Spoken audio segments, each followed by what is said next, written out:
webcasting from Southeast Kansas. I'm Jonathan Switzer, and this is your Robotech 2012 Year in Review. As I'm recording this, it's probably by now the wee early morning AM hours of January 4th. I did intend to shoot this, basically this, last week in the immediate wake of Christmas, but forces conspired against me. So it is 2013 as I record this. Before we can begin 2013's business, we really kind of have to sweep 2012 away. Now, 2012 was the 30th anniversary of the premiere of Super Dimension Fortress Macross in Japan.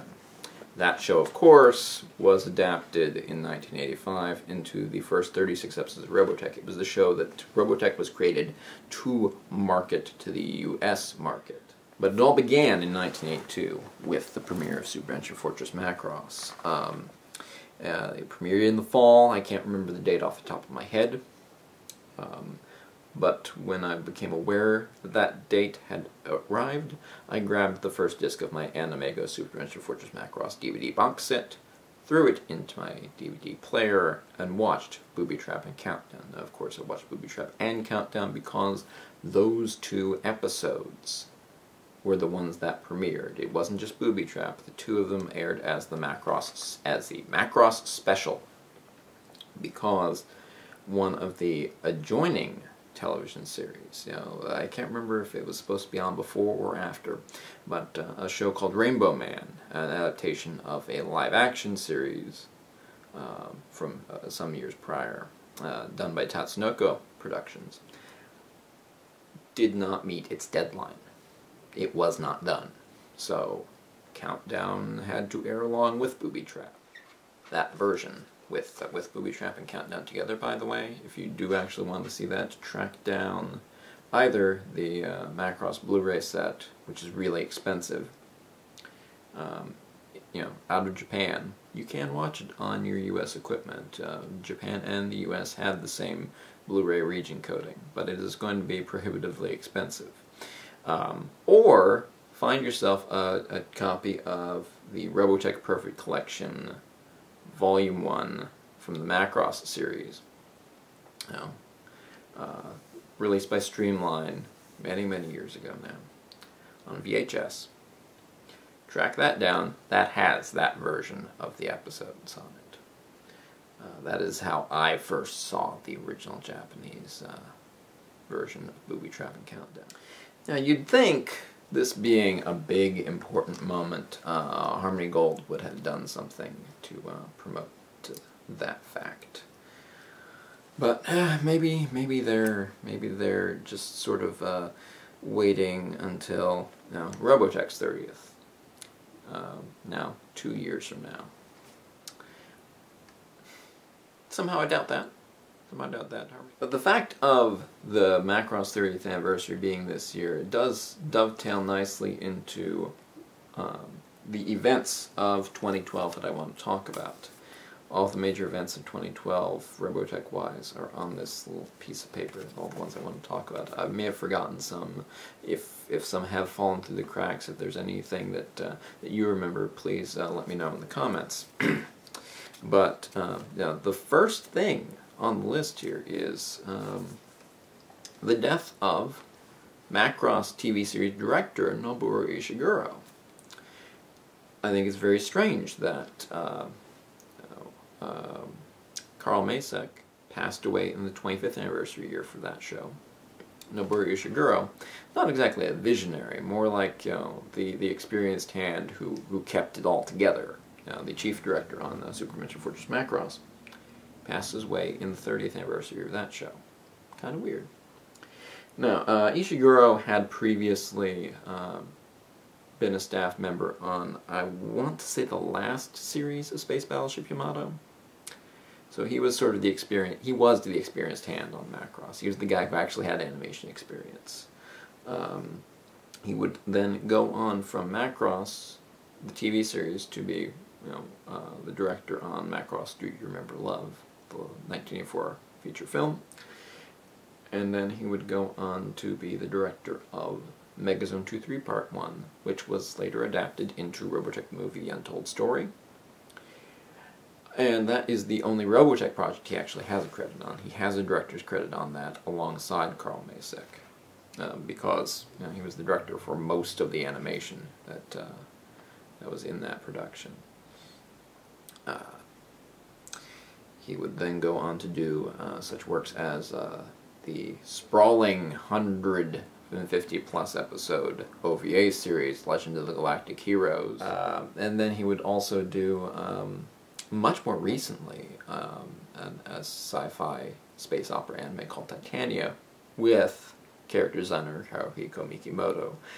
That's Mikimoto's most recent animation credit. I was kind of surprised to see Ishiguro Mikimoto working on that around the same time Macross Frontier came out. It was kind of like, hey, Kawamori, you're doing a Macross thing. Hey, here's some Macross guys, doing a new project themselves. Ishiguro, as I said, only received one credit on a Robotech production. That was Robotech, the movie The Untold Story, the thing that nobody has actually seen all of in any official capacity in decades, because of the fact that Harmony Gold never quite gets together with the rights holders for Megazone 2-3 and gets it back out into the marketplace. You can see his credit on the extras for the 2011 Robotech DVD box set, but you can't see any of the footage that he actually contributed to. The fact that these people who, behind the scenes, back in Japan, actually created all of this animation that was adapted into Robotech, the fact that they don't get any credits, the only Japanese language production credits on the Robotech television series are Kenji Yoshida and Ippei Kuri from Tatsunoko Productions. It's been a sore point for me for years, and I don't exactly know why, in something like Robotech Remastered, they can't go back and add some of these names, like Ishiguro, like Shoji Kawamori, like Haruhiko Mikimoto, Kazutaka Miyatake, Yoshitaka Amano, Shinji Aramaki, all of these people whose credits you can find on releases of Super Adventure Fortress Macross that have been done by Animego and ADV Films, the releases of Southern Cross and Mospeada by ADV. You can find them there. But these people worked on the underlying animation. They, to a very large extent, created these stories that were adapted by the American staff. The American staff certainly added their own twists and turns down the road. They altered the animation, altered the dialogue. But I mean, it used to be even farther back. You just get even the studio name. You might get the studio name if you were lucky. By the 80s, it was getting better. And by the 90s, it got a whole lot better. The first time I remember seeing a lot of the Japanese credits on a TV anime show was on Dragon Ball Z, on the episodes that were produced for syndication by Funimation in cooperation with Saban and the Ocean Group dubbing studio up in Canada. At the end of those shows, you would get a screen full of Japanese credits, starting with creator Akira Toriyama, and then like the overall series director and animation character designer and all these guys. It would be one screen and it'd be kind of flooded, but those guys did get their day in the sun. It is just a shame that even all these years later, even after making some changes and alterations to an extent that is annoying. That was one change or alteration that could not be made. Regardless, at this point, it is easy to find these people's names if you're interested. It's easy to find, to track them down, and and they do go to conventions. And I met Noburu Ishiguro very briefly. It was an autograph line at Anime Expo 2006, and I got him to sign my This is Animation first This is Animation book for Macross. So there's his signature. So there's at least one Japanese staff member for the original Macross television series I got to meet, and now he's passed away, which is unfortunate, but which is a sad thing, because after he did Titania, and like I said, I watched an episode 2 and I thought, oh, well, this is all right, this isn't bad. I was kind of wondering, will he be directing anything new coming up? It's always kind of cool seeing these veteran directors. These guys have been working on stuff for decades, coming back and doing new stuff. I mean, like Gundam creator Yoshiyuki Tomino is apparently doing a new show, and I am sort of I'm kind of excited to see what that's gonna look like. But Ishiguro will do no more animation. He is no longer with us now. So sad that.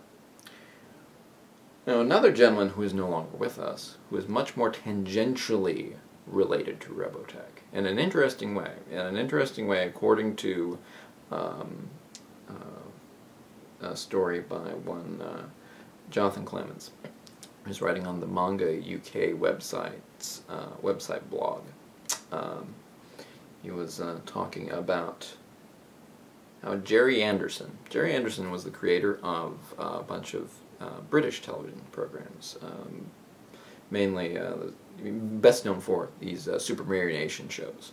He did the shows like Thunderbirds, Thunderbirds Argo,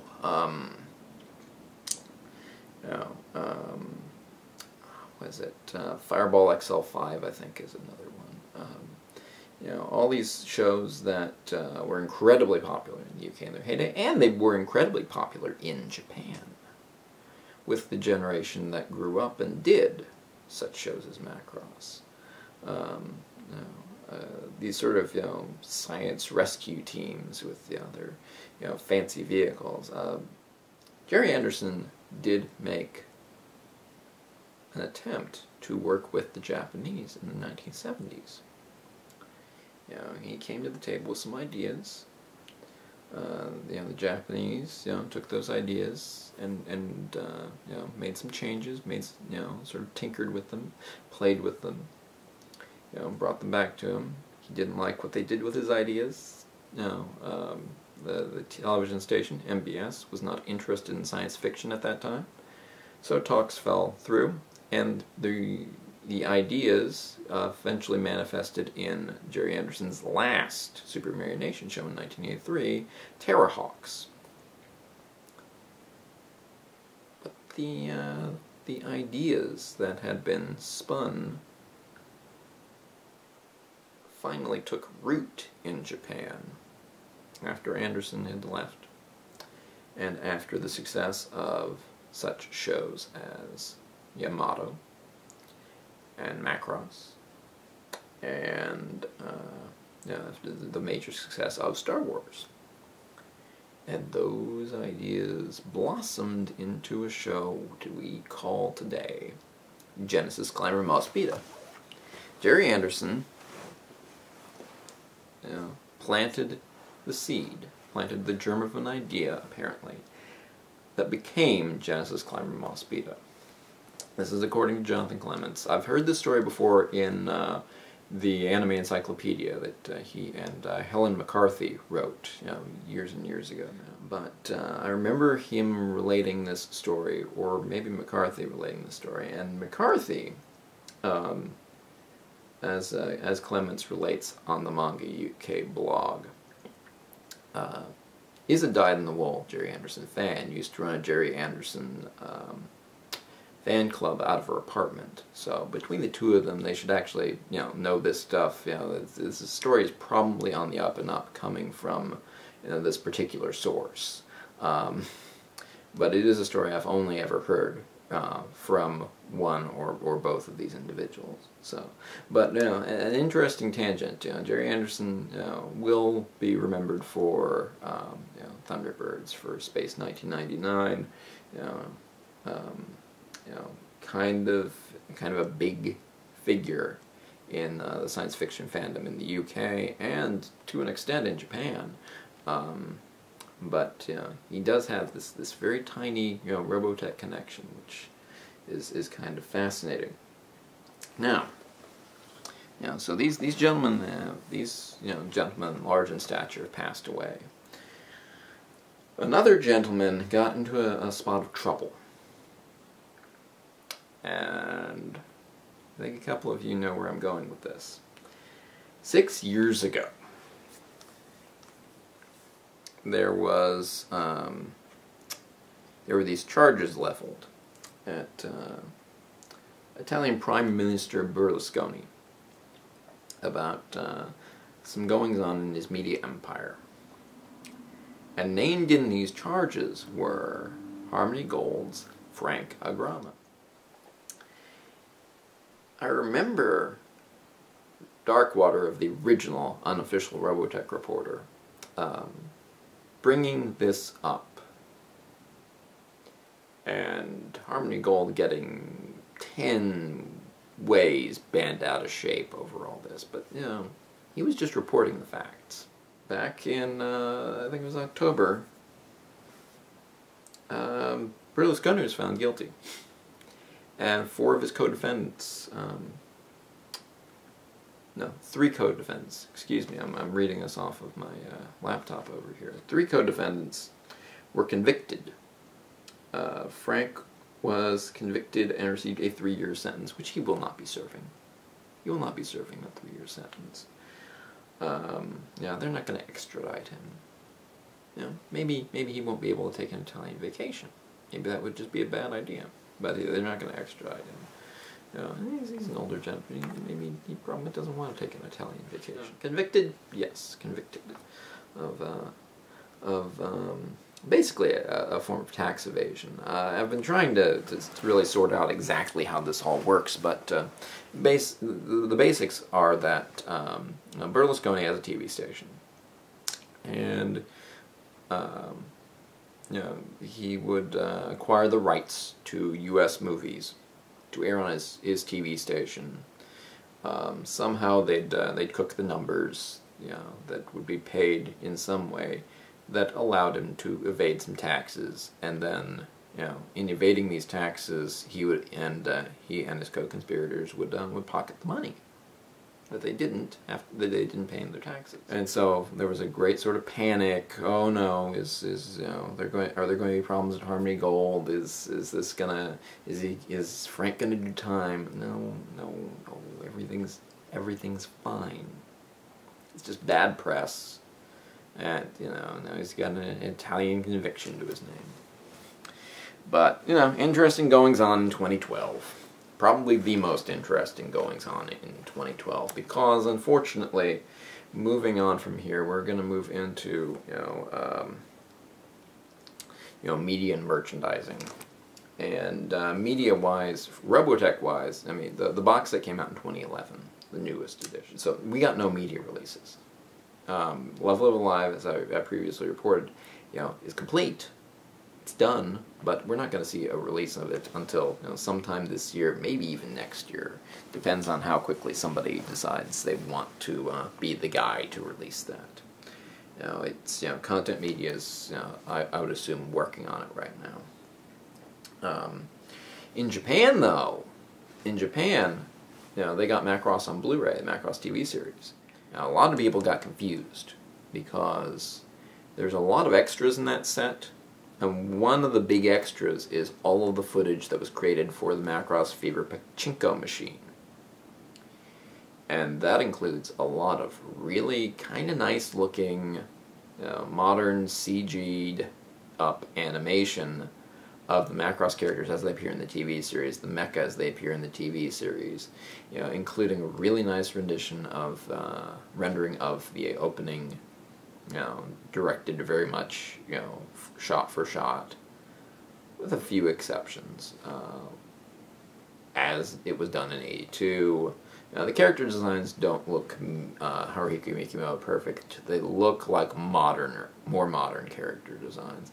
They almost look more like the kind of character designs you'd see in one of those US shows that tries to emulate anime more than an actual anime show these days. It's sort of in a neutral character design style. But a lot of people saw that footage and they go, oh, well, this is the remastered footage. No, the remastered footage, by remastered, they mean they take the actual footage and just clean it up. You know, Spacefold still doesn't look very good. Blind Game still doesn't look very good. Maximilia's Wedding still looks like crap.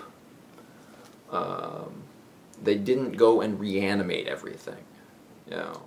But you do get, you know, a window into a world where this is all animated in, you know, the 2000s. You know, along with scenes that you know, never happened in the show.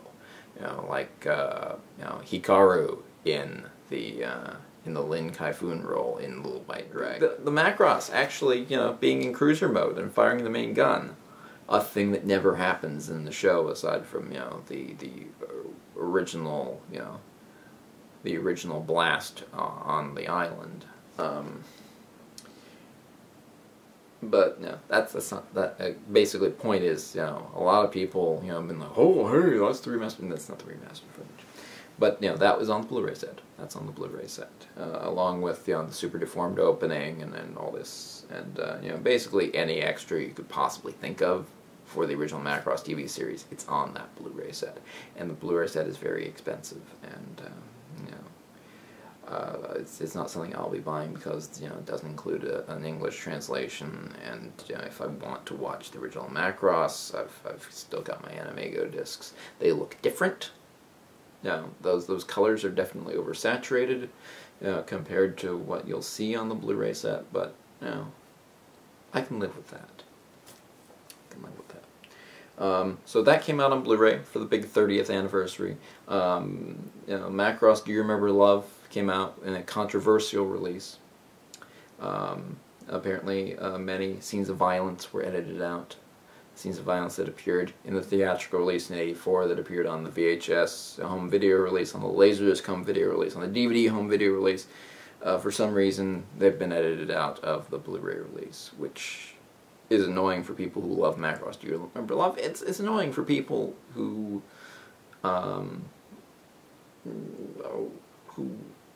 want to see. I mean, every single time a beloved film, or even an unbeloved film, anytime a film is censored decades after it's released, altered decades after its release, you know, on the latest home video format, it is a crying shame. It is stupid. It is annoying. And, you know, why do these things keep happening? I don't. It's a shame, it's annoying, and it's a thing that happened in 2012. We also got the Macross 7 TV series on Blu-ray.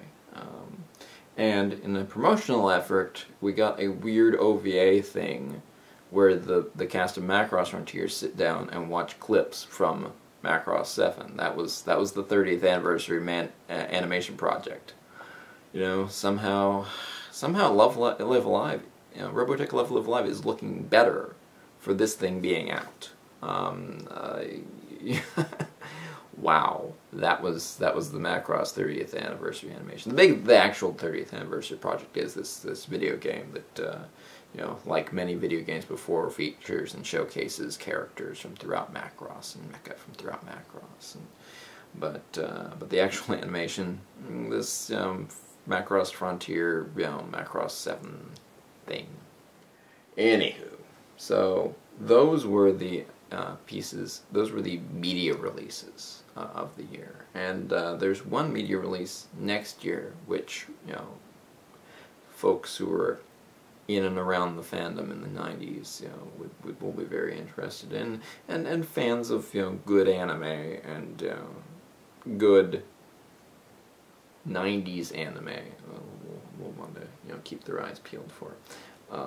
you know, if you've been paying attention to, you know, any of the mecha anime news outlets, any of the anime news outlets in the last couple of weeks, you'll know what this is. I was going to, again, this is something that I would have brought up last week had I actually gotten a show out last week. But if you don't know about this, you know, I'll mention this as part of, you know, your 2013 news after the Robojunk Get segment. So, back to 2012. Other merchandise releases that are Robotech related. You know, there were a lot of merchandise releases in Japan. We will not be covering those. We will be covering the pathetic, paltry amount of things that Harmony Gold deigned to release to us this year. Starting with, of all things, a redesigned SDF-1 coffee mug that looks less screen accurate. Think about this. They redesigned the SDF-1 coffee mug to make it appear less screen accurate. What? What? What? Words family. Words family. Now, they did, in the same style, release an SDF-3 coffee mug that I, as an avowed Sentinels fan, despite the fact that it is the Shadow Chronicles design with the Shadow Chronicles insignias, as an avowed Sentinels fan, I am tempted by. I'm definitely tempted by this. It's an SDF-3 coffee mug. I didn't think such a thing would ever exist. You know, maybe one of these days I'll buy it. Maybe. Who knows? Slightly tempting. They also released the second of these little EP singles they've been putting out. You know, they had a big sort of April Fool's, you know, oh look, Robotech Hero Returns graphic. And you look at the graphic and the first picture name that jumps to mind based on the image, based on the blacked out image is, oh, Roy Fokker. Did they get the rights to Macross Zero? What? Are they reprinting from the stars? Is this, are they doing some sort of weird story where, you know, Roy's cloned or something? Is this like that you know, descendant of Roy Fokker guy from the Macross VFX2 video game? Is this one of those? And then, of course, April Fool's comes around, and it's George Sullivan, the singer guy from the Robotech Masters episode Stardust, because they've released a CD with his rendition of Stardust. Not Stardust. Stardust is the song from Southern Cross. It's You. The Minmay song, It's You. And of course the Minmay version's on there, there's an instrumental version on there, and at the end of the CD, the completely unrelated Macross anthem, the theme song from the original pilot for Macross that Harmony Gold did in '84, that's at the end of the CD. And I bought this. I bought the little set they did with the calendar, which you saw earlier, and the We Will Win EP, which I've listened to. The We Will Win EP I've listened to. I thought that was an interesting listen, and then the George Sullivan CD. And I think this is a not bad way for them to try and monetize the production of what will invariably turn into a 30th anniversary 3 CD set. You know, as they go along finding these tracks and remastering these tracks, I do think it would be a much better thing for them to do.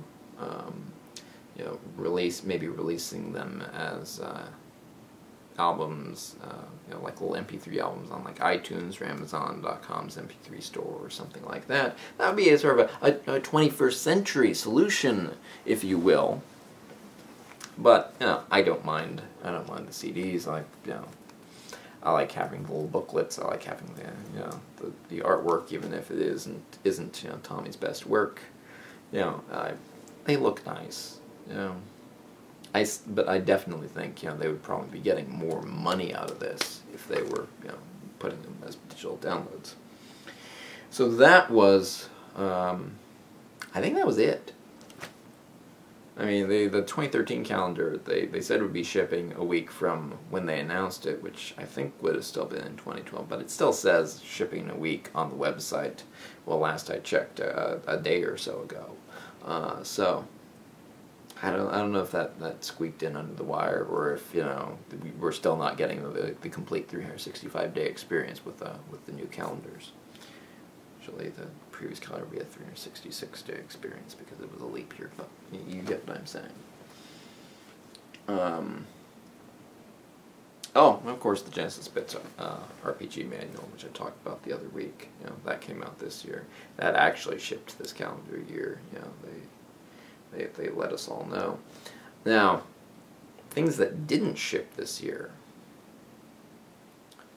Where is Toynami's Vinyl Glog?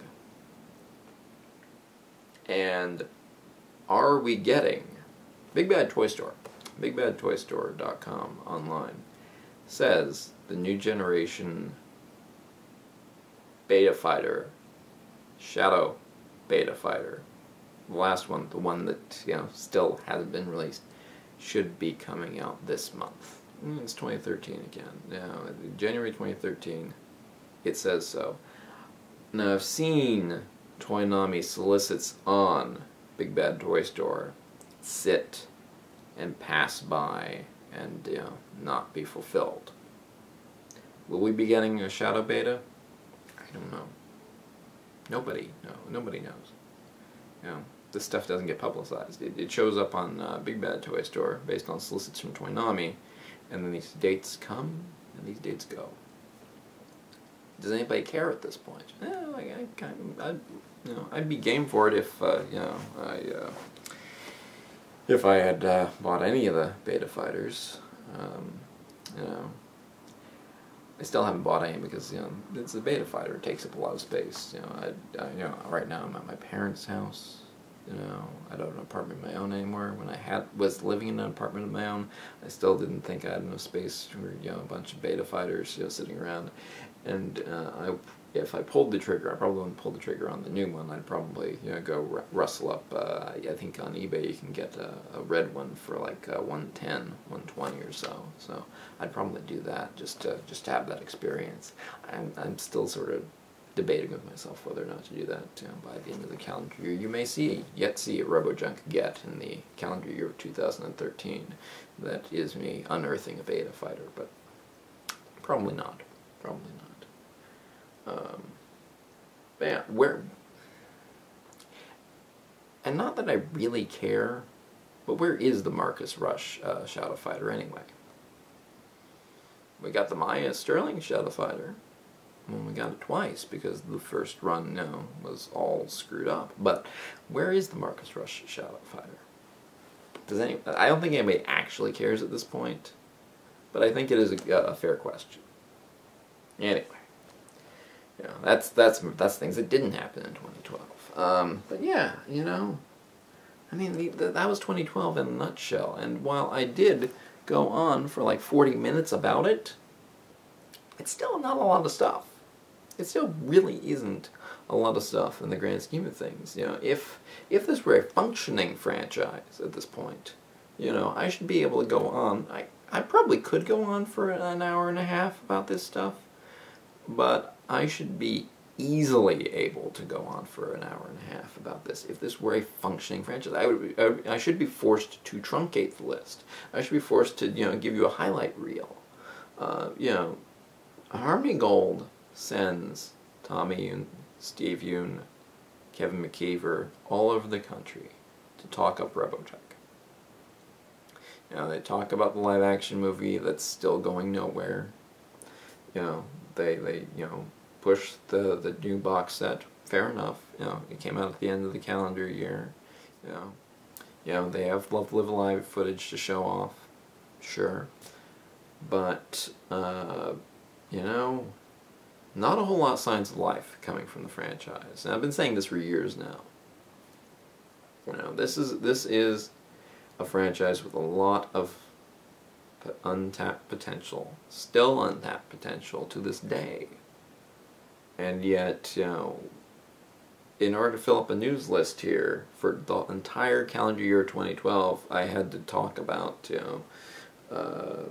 Frank Agrama's legal troubles, and Jerry Anderson, who has a very incredibly tangential relationship with this franchise. Now, there could be great things coming in 2013, or there could at least be interesting things coming in 2013. We could get Level of Love. We could get an actual animation release. Palladium Books is working on a miniatures game. I'd be up for a miniatures game. I probably wouldn't even play the game. I'd just get the miniatures. I want. They swear they're going to be doing all 3 generations. I want some little Southern Cross dudes. I would be so down for that. If we got that in 2013, that'd be awesome. But we'll talk about 2013 in a moment, after a bit of news, and even before that, the latest in my series of Robotech acquisitions, RoboJunk Get.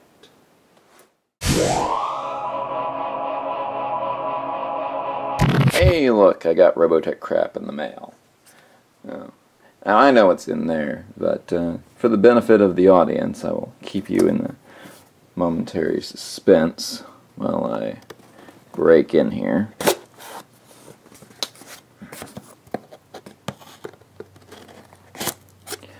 Oh man, as I've said before, my tastes tend either really unique, one-of-a-kind, expensive, or really goofy, kitschy, absurd. So, could go either way, eh? Could go either way.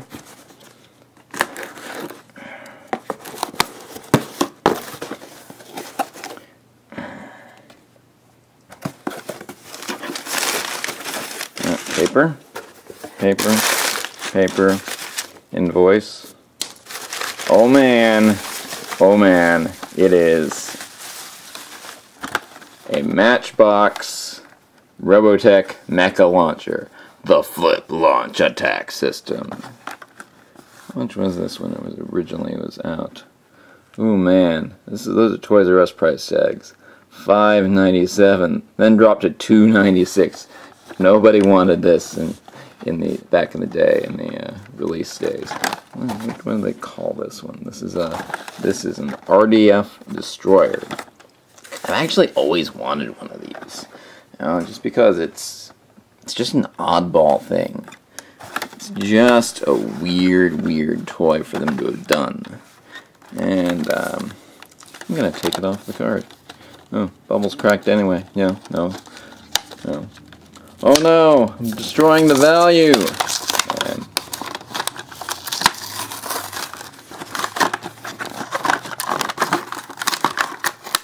Let's see. Alright, so what? So I guess you take this, you flip it down like that, and you, okay, well that's cool.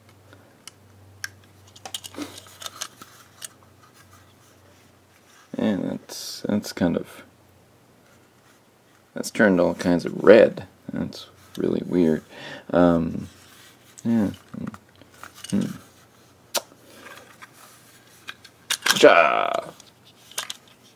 And I guess this is supposed to, tip, and then that explodes off of there.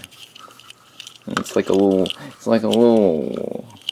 RDF ship Matchbox car. That makes a lot of sense. Made in Macau.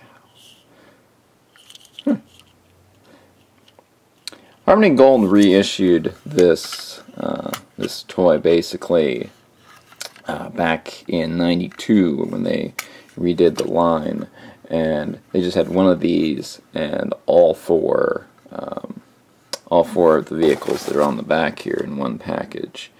You can get a recon ship, a sort of a funny looking glog sled. And then a Zentradi Cruiser. I kind of want the Zentradi Cruiser. That's actually kind of neat. A little matchbox size Zentradi Cruiser would be fun to have. But yeah. Train vehicle, storage position, deactivate vehicle, slide to launch vehicle, place launcher, slide button into alternate position. How many alternate positions does this have? Anyway, so yeah. Just a goofy little Robotech thing. I'm happy. So then you push the thing back. Is that how it's supposed to work?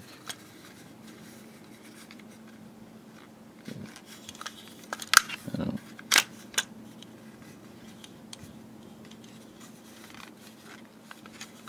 Anyway, I'll mess with this some more later. I just wanted to show off, hey, it's a funny little Robotech thing. I like funny little Robotech things. So what I figured out here is that there's a safety on here. They want you to have it on a hard flat surface. So they've got this little safety here. You push this down like you got it on a hard flat surface, and then it takes some force, but yeah, this thing's awesome.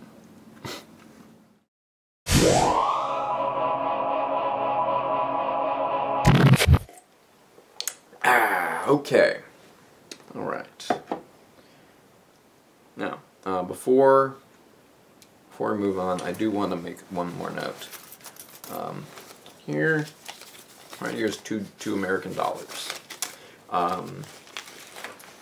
The seller's name, who I purchased that from, eludes me. Those are the 2 American dollars that were folded up in that packing list I tossed to the side there. It's a good thing I doubled back and actually looked at the packing list, because those dollars were in there because the seller said, look, I overcharged you for shipping. Here's the difference. So, person who sold me that mecha launcher, you're awesome. Alright. Now, a little bit of news, a little bit of 2013 news. Macross Plus. Macross Plus, the godsend to many a Robotech and Macross fan in the mid-1990s. The thing that we all watched and went, whoa. So this is what state-of-the-art animation of transforming fighter jets looks like. Awesome.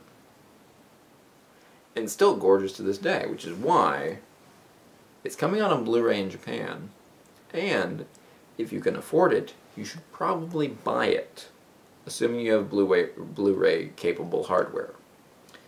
As I said earlier, as I think I said earlier, I'll reiterate it if I didn't. Japan and America are in the same Blu-ray region. So you can purchase a Japanese Blu-ray, any Japanese Blu-ray, and play it in your American hardware. Now, of course, the big impediment is the Japanese Blu-rays are expensive as all crap. They are stupid expensive. So, the list price for Macross Plus on Blu-ray is 17,850 yen. That's about 200 bucks. For 4 episodes of Macross Plus, plus the movie version. Now, the reason to buy it, it doesn't have subtitles.